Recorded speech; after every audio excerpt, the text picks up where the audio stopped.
And welcome back now to Face the Nation. We are very excited today to welcome film and documentary filmmaker Ken Burns to Face the Nation. His new series is The Roosevelts, An Intimate History. It airs tonight and every night this week on PBS starting at 8 p.m. Eastern. Also joining us this morning, Geoff Ward, who wrote The Roosevelts and has worked with Ken on many projects, and Doris Kearns Goodwin, the historian, who wrote both The Bully Pulpit and No Ordinary Time and contributed to The Roosevelts. You'll hear her many times throughout this series. Ken, I'm going to start out by just making a flat statement. This is your best work yet. I'm also told that you are in some way related to the Roosevelts. Did that have anything to do with you deciding to do No, this? Geoff and I have been talking about doing the Roosevelts for as long as I've known Geoff, and whether it was going to just be Franklin or Franklin's period, or we suddenly decided to put them all three together, which had never been done before. But in the midst, halfway through, the New England Historic Genealogical Society gave me an award and presented me with this book and told me that while Franklin and Theodore and Eleanor, they're fifth cousins. I am seventh cousins to Theodore and Eleanor, once removed, and eighth cousin once removed to Franklin. So maybe this is the point at which we do full disclosure. And you know what's also true? I got that same award this last year. I always thought of myself as an Irish Catholic. I'm related to Sarah Delano Roosevelt. It was so odd. It was so exciting. No, I'm not. We are working on a film on Vietnam. I fully expect him to be related to Ho Chi Minh. Well, this is a story about three leaders. Yes. Unique people in every sense of the word. This is not just about Teddy Roosevelt and about Franklin D. Roosevelt, but it is also about Eleanor Roosevelt, Yes. who is a figure as remarkable in history as perhaps her husband. But let's just talk about the similarities between Teddy and Franklin and the connection there. And let's just run this clip. They belonged to different parties. They overcame different obstacles. They had different temperaments and styles of leadership. But it was the similarities and not the differences between the two that meant the most to history. Both were children of privilege who came to see themselves as champions of the working man and earned the undying enmity of many of those among whom they'd grown to manhood. They shared a sense of stewardship of the American land, an unfeigned love for people and politics, and a firm belief that the United States had an important role to play in the wider world. And Doris, the thing that struck me over and over again, and we find the same thing with Eleanor Roosevelt, these were rich people. Yeah. These were rich boys. And she, of course, she was an orphan, but she came from a family of means. But what was it that caused these three people to be able to become the leaders that they were? You know, sometimes I think it's inside a person that there's a certain instinct for liking people and caring about people and maybe an innate empathy. But all three of them were tested by adversity, and having been children of privilege, it put them in a different path. I mean, Teddy Roosevelt had terrible asthma as a child, so he had to work himself up into that manly man. Hard work that connected him to other people for whom hard work was daily work. And then when his wife and daughter died on the same day in the same house, his wife and mother rather, the same day on the same house, and he went to the Badlands in a depression, he's with cowboys, he's with ranchers, he's with a lot of other people that a rich person normally wouldn't. Similarly with FDR, after the polio, transformed in many ways himself and made him clearly more related to other people for whom fate had dealt an unkind hand. And he's in Warm Springs with a whole bunch of other people. Also in the state Senate when they were young, they were the Irish guys, you know, and at first they looked down on them and they realized, I have to get along with them. Eleanor too, the adversity of having that mother who called her granny and a father who was an alcoholic, and yet she finds herself in Madame Sylvester's home and boarding house, and then wants to come back and serve other people. And through service, they got their sense of fulfillment. And it was way removed from just an elite world. Well, let's just play this clip here about Eleanor. The living link between them was Theodore Roosevelt's best-loved niece and Franklin's wife, Eleanor. She had learned to face fear and master it long before her husband declared that the only thing Americans had to fear was fear itself. Her own character and energy and devotion to principle would make her the most consequential First Lady and one of the most consequential women in American history. Geoff, one of the most consequential women in American history. You convinced me as I watched this documentary, and I had not really appreciated what a unique person she was and the contribution that she made. She's an absolutely astonishing person. I really think, I say in the film, and I still say, she is a miracle of the human spirit. I mean, given the parched, arid, emotional desert of her childhood, to come out of that and the difficulties with her husband and all the other things she dealt with, she became this extraordinary figure who took on every cause imaginable and never stopped. She just absolutely relentless, just the way her uncle Theodore was. And Ken, not only did she take on these causes, she was effective in causing change. That's exactly right. We did a film on the national parks, and Stuart Udall said that Theodore Roosevelt had distance in his eyes. I think all three Roosevelts had distance in their eyes. I think I understood that to mean that they could see beyond the horizon. They understood what the coming issues are. And when you think about Eleanor Roosevelt, she's right on all of these things, about race, about poverty, about women, about children, about labor, about immigration, about health, all of these things that are going to be the agenda of today. She's already actively engaged in this, not in some sort of phony political make an appearance, but going down into the mines and then coming back and telling her husband what he needs to do. I mean, it's really a remarkable achievement. And while she was doing it, writing 5 or 6 newspaper columns a week? It's unbelievable, and holding press conferences every week. Only women reporters could come to her press conferences, so suddenly an entire generation of female journalists get their start because of Eleanor. She's writing an autobiography. She's sending so many memos to Franklin Roosevelt that he has to say, only 3 memos a night, Eleanor, I can only read. She's talking to General Marshall about discrimination in the armed forces, and he has to sign a separate general just to deal with Eleanor Roosevelt. She was the agitator, the moral figure. She knew she had him as the pragmatic political figure, so that's why they worked so together as a team. And we talked about the adversity that was overcome by both Teddy and Franklin.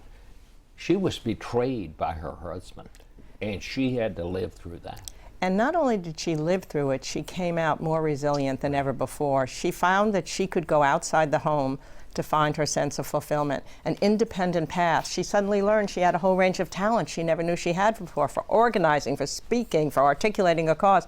In some ways, if that hadn't happened and she had just stayed within the family circle, maybe she couldn't have. Maybe that vibrancy was in her. I hope she would have broken free somehow, but it gave her the path to break free. And thank God for the country, and for Franklin, too.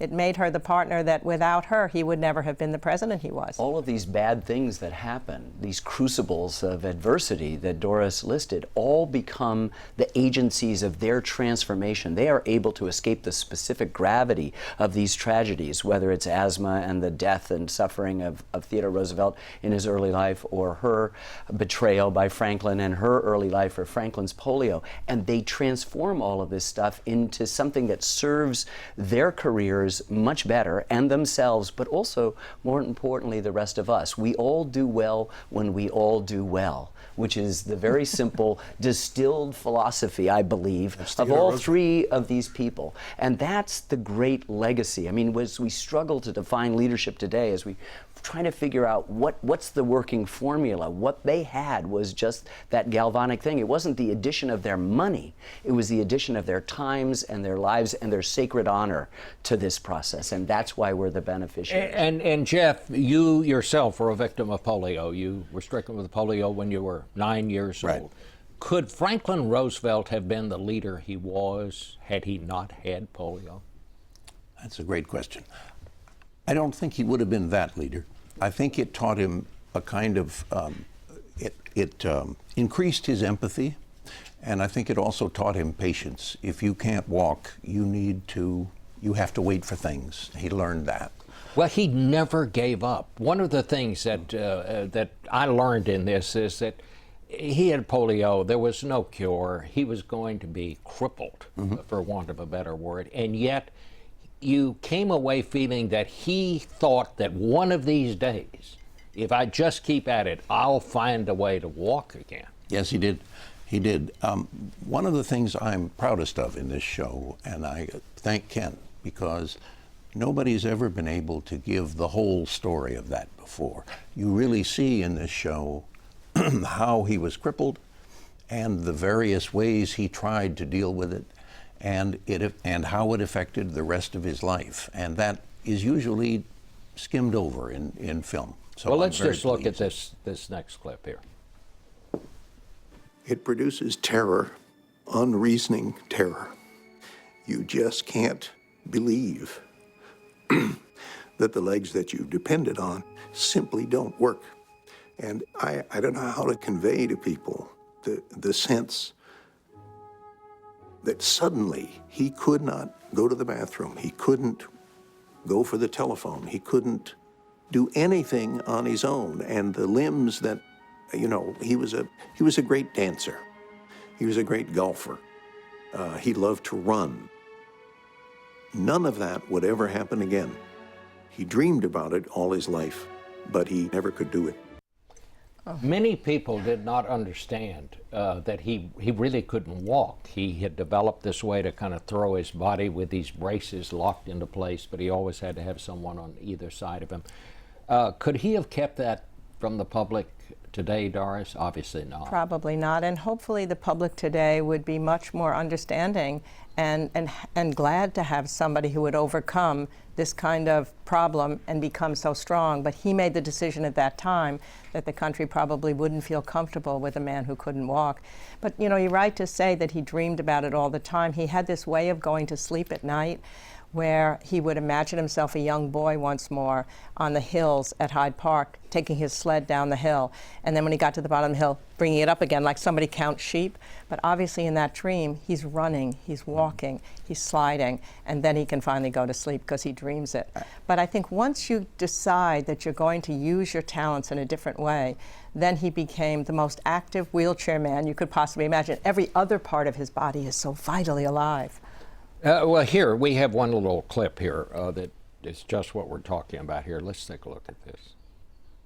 Warm Springs, he labored at mastering what his physiotherapists called a two-point walk, the slow, rocking gait he would employ in public for the rest of his life. So he really wasn't walking, Geoff. He was just kind of throwing his body back and forth. That's right. And I guess I differ with Doris a little. I think if he were running now, sadly, I think TV crews would compete with each other to see who could get the footage that showed him at his most helpless. He had to be carried in and out of buildings. He had to be helped to move his braces and so on. And I think Fox News would have loved that. Well, and you know, to illustrate your point, sadly, in 1936, when he was coming down the aisle to give the acceptance speech, he went over to shake somebody's hand, and he did fall, and his braces unlocked, and his speech sprawled all around him. But there was an honor code upon the press at that time not to show him that way. So he goes up, gives the speech, and that's all you hear. Today, you're probably right. Yay, look at what we're seeing. And we think that because we know more, we know more. We actually know more, but we know less. This is a man who had 998 press conferences. Those reporters and the people around him saw all this stuff, saw the huge effort, but also had a kind of intimate access to him as the chief executive. And so I think, you know, we sort of think that it's really good that we know everything. It may not be really good that we know everything, and because we know everything, there is now a moat around the presidency and our great leaders that then removes us from the possibility of truly knowing them. But he had access. He fancied himself a newspaper man and knew them by name, and I think they not only saw the arduousness and the sacrifice and didn't write about it, but they had a much clearer idea of all the other things that were going on at the time in a way that we don't now. We're still talking about the bubble and how much the person gets isolated in the bubble, and that we are unaware of what's really going on inside these complicated interiors that we call our leaders. Indeed, both Theodore and Franklin Roosevelt had such closer relationships to the press than anyone could conceive of today. I mean, Theodore Roosevelt had them in there when he's doing the barber, the shave, and he had them for lunch, dinner. FDR had 2 press conferences a week, and that's what kept them in close contact with sentiment of the people, which is so critical in a democracy, which I fear our presidents are not today. But well, and also, this is where they were, as you say, this is where they were getting their information. The polls were not all that great in those days, but both Teddy Roosevelt and Franklin Roosevelt somehow had this innate ability to know where the country was, how much it could take. That's right. How much it could swallow. How fast it could move. And how fast it could Geoff move. said it really well when he said about the empathy that Franklin was able to assume with the polio. I think all of them had a version of empathy. Whatever happened, Theodore's father's troublesome conscience, he inherits an empathy for other people, the suffering and the sacrifice, the need on the part of both Theodore and Eleanor to spend their lives in perpetual motion, outrunning the demons they think might overtake them, also places them into the life among the Irish Pauls of Albany in the West with the cowboys. And that empathy is the essential missing ingredient or secret sauce of leadership, where it's not just the remove and the idealism from the hill, but really down with the people. And these are all people who speak in patrician accents. Yeah, you know, I mean, yeah.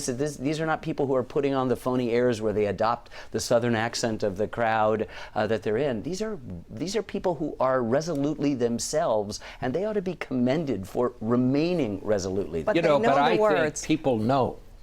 People know when Yes. they're being Absolutely. pandered to. Yes. People know when The they smell try to test. use some local, local saying, and it always comes out right. That's right. It never pays. We're going to take a break here, and when we come back, we need to talk some more about Teddy Roosevelt. Yes, indeed. And we're back now with more of the Roosevelts. I want to talk about Teddy because what an unbelievable, character he was. I mean, he was almost in a funny kind of way like John McCain when he he was on that bus and he never stopped talking and he was eating all those sugar donuts and drinking all that coffee. There were a lot of those same attributes in Teddy Roosevelt. Fueled by cup after cup of coffee, served to him in a special mug his eldest son said was as big as a bathtub, Theodore Roosevelt raced through his day. Letters were answered upon receipt, a lifetime total of 150,000, dictated to shifts of weary stenographers. He would not stop talking. He was a one-man gas bag. But it was so interesting that most people didn't mind. We love him because of the energy. His laugh was infectious. His son Ted said, "My father had a dozen eggs for breakfast every morning." So he's a large man, and he's larger than life. Well, he certainly was that. I must say, I loved every minute of living with him these last 7 years. The vitality, I'd wake up in the morning and think, I gotta get going because Teddy Roosevelt's going. Everything he did, I mean, getting on those trains, on those whistle-stop trains, going around the country, waving to everybody, stopping at every station, getting gifts in from the people, lizards, snakes, horntails, delighted, he'd say, and waving to people. And one time there was a group that didn't wave back to him, and he was so disappointed because he's so used to that connection. It was a herd of cows, and his nearsightedness, he had missed it. But he never stopped. I mean, he once said he was an extraordinary man, an ordinary man with extraordinary perseverance, an ordinary man with extraordinary vitality, with a gift for leadership. He's one of the most interesting, colorful characters I've ever lived. I'm not sure I'd want to be married to him, but I loved living with him. No, you want to go out to the bar and have a drink with him, you want to travel across the country with him, but I think all of this has to be understood with a little bit of clear eyes, that it comes from an essential instability of character. He is a depressive. He's subject to those kinds of depressions, and he felt, as he said, black care, capital B, capital C, can rarely sit behind a rider whose pace is fast enough. That means, in 20th and 21st century parlance, that you can outrun your demons. And he's spending all of his time, all of his life, at high speed. If you think about the oldest picture you can imagine of Theodore Roosevelt, he looks 85.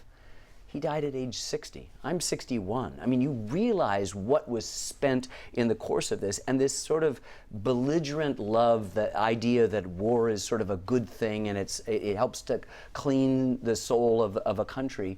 You know, after, as George Will says in our film, after the 20th century became what it became, you have to look at him with clear eyes. What are the lessons that today's leaders in the Congress, in the White House, in America, what are the lessons that they can draw from this, Geoff? Well, I just think they should look at people who are real leaders. All three of them are the real, authentic thing. They had an idea. They were going to go there. They were perfectly willing to engage in serious politics with people who didn't necessarily agree with them, and get there. And you know, what strikes me, Henry Kissinger was on this broadcast last Sunday, and in his new book, he says leaders must be willing to go places not certain that they're going to succeed if they think their cause is right. And that was certainly these three people. And I think if we are Absolutely. looking ahead at the presidential election coming up in some years, that's what we should be looking for in our leaders. What kind of attributes do they have? What kind of strengths have they shown? Do they surround themselves with people who can question them? How have they gotten through adversity? Do they have a certain kind of emotional intelligence? Do they have that distance, the vision? This is what we should be looking for, instead of looking for who does well in a debate, who zings somebody in an ad. Our whole presidential system, by looking at these three people, you can see these were leaders. They had their failures, but basically they knew how to lead. And if we could find some of these qualities in the characters that we're going to be putting before us in these next years, we'd be far better off investigating them that way than the way we do. Right. I agree. It's the infantile fantasy of filmmakers to think that a film might do something. But I think as you look at the example of these three extraordinary leaders who had great adversity in their time, their willingness to compromise, their willingness to work and roll up the sleeves, this is what's not happening now. And that's, you know, it's sort of self-fulfilling right now. But I think these people might be a kind of inspiration of how you can get it done, because we're not getting anything done, and you have to get things done. That's the stuff of democracy. Nobody's going to get the whole loaf, it's the half loaf. And I think all of these people understood it in their guts and was realizing that Franklin Roosevelt wasn't going to get everything he wanted on Social Security. Neither Theodore Roosevelt or Franklin Roosevelt got the health care that they wanted. Right. You know, and it took, you know, I think if Theodore was here, he'd say, what? You took a century to get health care? What kind of idiots I was have you arguing been? for it. You know, what strikes me as I sit here listening to you talking about this is what is not in this 14 hours. I don't recall that you had anything about any of these people and their ability to raise money, which you know, seems to be all that our That's politics exactly, Absolutely and these true. are rich people, and yet you do not see the application of that wealth in the political process. It permits them the time and the luxury to pursue it. But you're absolutely correct, Bob. There is not a whiff of money here in terms of what are the ingredients of leadership. And I think that if we had the opportunity to sort of remove the money question, you know, the thumb on this scale, we would be in so much better shape, and we'd probably get a lot more done. Well, thank you all so much, and we'll be right back.